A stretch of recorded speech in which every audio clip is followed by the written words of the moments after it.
तो पिलामाने तुम साहित्य बहीर दीप शिखा पाठर आज आम द्वितीय दृश्यटी पढ़ा ये वीडियो माध्यम। तो पिलामाने तुमको भिडियो पसंद लगे चैनल को सब्सक्राइब कर लाइक कर कहीं तुम मैंने ये चैनल माध्यम एमती अनेक वीडियो देखा पाइब। ताहले चलो शीघ्र शीघ्र आम आज पाठटी आरंभ करवा। देख समस्ते सदानंद कहले विस्मित होई कहीं नीर रतन आउ न पढ़ू बोली कौन ता बापा चाहूँगी। रघुनाथ कहले पुओ को पाठ पढ़ाइबा पई ता बापा पाखरे संबल नाही, किंतु मु ताकू सबु विषय बुझाई देछि। एबे से पुओ को अधिक पढ़ाइबा पई आम प्रस्ताव रे राजी अछंती बोली रघुनाथ सार सदानंद सार को कहउछंती। पुणी सदानंद सार कहले देख खूब भल कथा रघु बाबू, खबरटा शुणी आपण दुहे खुशी हेबे। एई लागे ऊपर महलरू खबरटा आसी पहुँचे। रघुनाथ कहउछंती केउ खबर सार? सदानंद सार कहले किसी दिन तरे मधुपुर हाईस्कूल रे जो राज्य स्तरीय विज्ञान मेला होइथिला सेथिरे आम नील रतनर प्रोजेक्ट फास्ट होइछि। किछि दिन पर से भुवनेश्वर जीव राज्यपालंक ठारू पुरस्कार आने बोली सदानंद सार कहले। रघुनाथ सार पुणी कहउछंती देख ये तो खूब भल खबर सार। नील रतन आम अंचलर ना रखिले स्कूल रो मुह उज्जवल कला। दाम को चाह कहउछंती रघुनाथ पुणी देख कौन गछेइते ए खबर शुणी तुम कौन खुशी हो ना?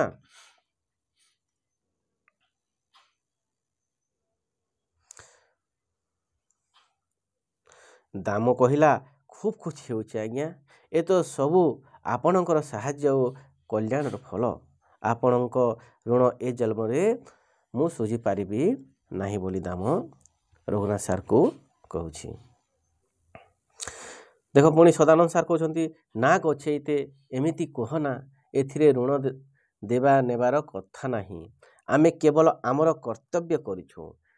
नील रतन पाखरे प्रतिभा अछि। दुख कष्ट भितरे से भांगी पड़ी नाही, कठिन परिश्रम करने सहित निजर उद्यम जारी रखिछि। पाठ से भल करुछि बोली तो सरकार तांको वृत्ति देउछंती। दाम कहला ए सबु आपणकर दया फल आज्ञा। मो पुओ उपरे आपण मानकर दया सबुदिन रही थाउ बोली दाम कहूछि। देख सदानंद सार पुणी कहले नील रतन खाली तुमर पुओ नुहे, से माइंड स्कूल रो हेड सार एवं रघु बाबूंको पुओ मोरी पुओ। से आम माटीर गौरव। मोर विश्वास से आहुरी आहुरी ना करिवो, आम समस्तंको ना रखिवो। से आगे चालू फुटिबाकू जाउथिबा गोटिए सुंदर फूलकू माडी मकची नष्ट करी दिया जीव काहींकी। से तार सौरभ वितरण करू। उठी ठिया हेले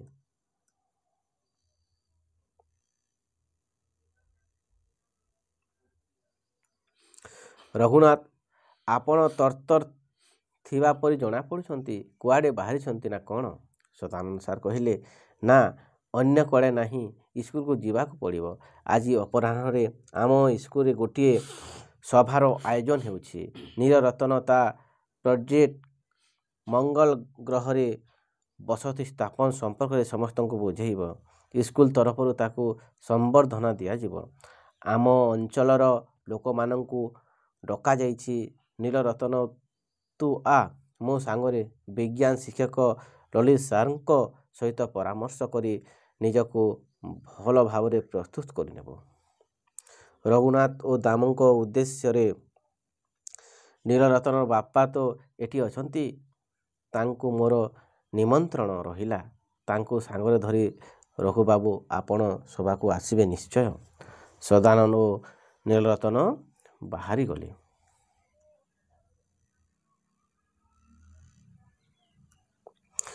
रघुनाथ सार कहले देखिल तो गछेइते चाहा दुकान रे माड़ गाली खाई खटुथिबा से दिनर रतना आज आम अंचल रे नील रतन ସେଦିନେ ହେବ ଆମ ଦେଶର ଉଜ୍ଜଳ ମଣି। ସେ ମଣିର ତେଜ ଝଲସି ଉଠିବ। ଆମ ନୀଳରତନ ହୋଇ ଏକ ଜ୍ୱଳନ୍ତ ଦୀପ ଶିଖା। ଏତିକି ବେଳେ ଜଗୁ ଚା ଦି କପ୍ ଧରି ପହଞ୍ଚିଛି। ରଘୁନାଥ ସାର୍ କହିଲେ, ଦେଖିଲେ ଜଗୁ, ତମେ ସେଦିନ ଯାହାକୁ ମାଡ଼ ମାରୁଥିଲ ସେ ଆଜି ଆମ ଅଞ୍ଚଳର ଗର୍ବ, ଦୀପ ଶିଖାଟିଏ ପରି ତା ଆଲୋକରେ ଆମେ ସମସ୍ତେ ଆଲୋକିତ। ଜଗୁ କହିଲା, ଆଜ୍ଞା, କଥାରେ ଅଛି ଗୁଣ ଚିହ୍ନେ ଗୁଣିଆ। ଆପଣ ସିନା ଗୁଣ ଚିହ୍ନିଲେ, ଆମେ ମୂର୍ଖମାନେ ଯଦି ବୁଝନ୍ତୁ ତେବେ ସତରେ ଦେଶ ବଦଳି ଯାଆନ୍ତା ଆଜ୍ଞା ବୋଲି ଜଗୁ କହିଲା।